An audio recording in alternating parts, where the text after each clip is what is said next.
Hey YouTube, how you doing? Reptile Stark here. Today we're going to be doing a quick simple video on how to set up a tarantula enclosure.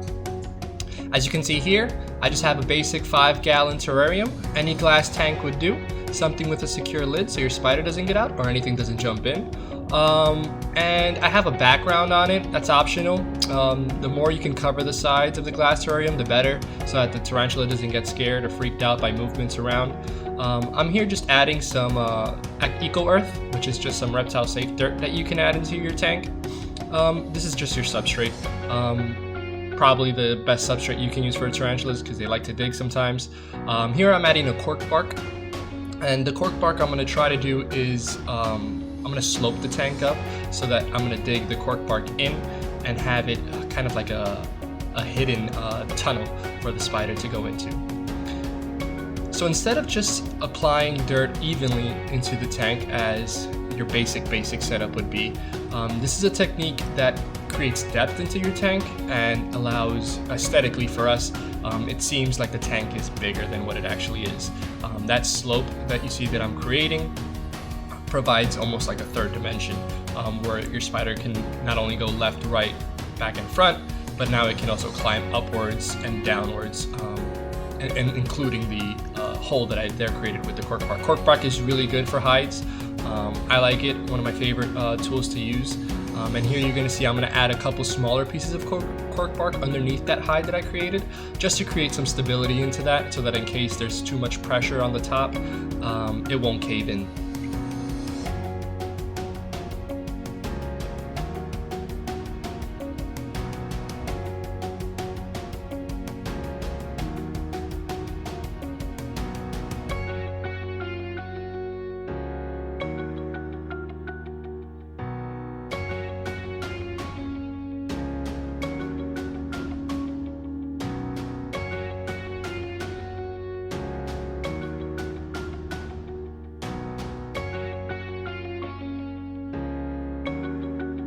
So yep, that's the eco earth that I'm using.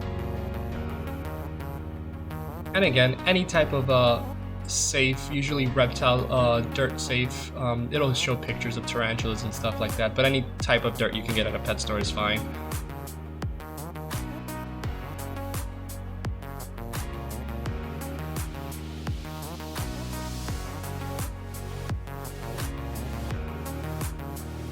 So here are those additional pieces of cork bark that I'm just going to wedge underneath that first hidey cork bark, again for that stability, in case the spider or the weight of the dirt wants to sink the cork bark down, it has something there to prevent it.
So right here you can stop if you want. This is totally adequate. Just add a water dish and your spider has everything it needs: water, substrate, and a hiding spot. I'm gonna go ahead and add some terrarium moss. Most commonly is sphagnum moss is called. You can use it in a numerous amount of types of enclosures. If you wet it, if it creates a humid scenario for your whatever animal you're using. In this scenario, it's mainly aesthetic reasons because I'm not wetting it.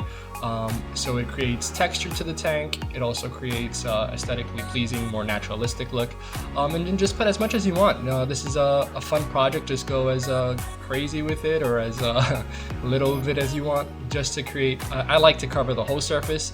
Then the spider moves everything if it wants. If it doesn't, it'll just walk along it. And if you're not happy with how much you put, you can always remove some, put some more. I didn't use the whole bag. I just used enough to cover the bottom completely with some moss.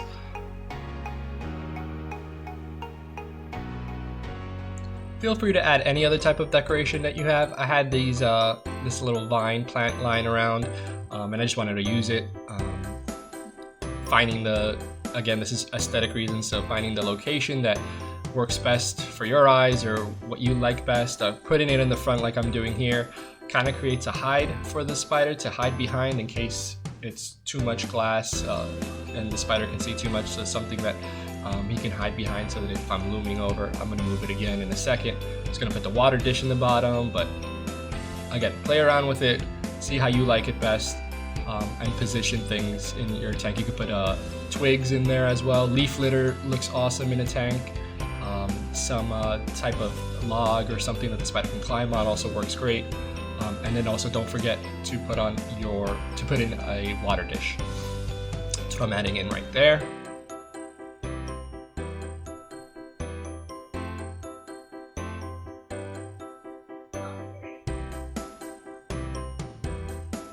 And once you got everything in, it's time to add in your spider.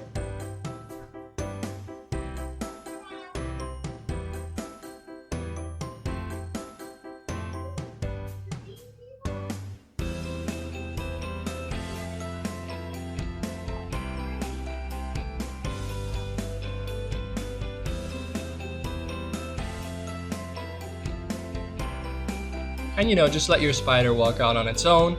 Don't just dump him in there. That'll cause a lot of stress. He'll come out when he's ready. You can use a little straw to help nudge him along, something light, gentle tapping. He'll come out on his own if you incline the Tupperware like I just did. And that's it. Here's a closer look at everything and how it looks. Yeah, if you have any questions, feel free to comment. Remember to subscribe. And if you have any other questions on any other type of setup, let me know. Thank you.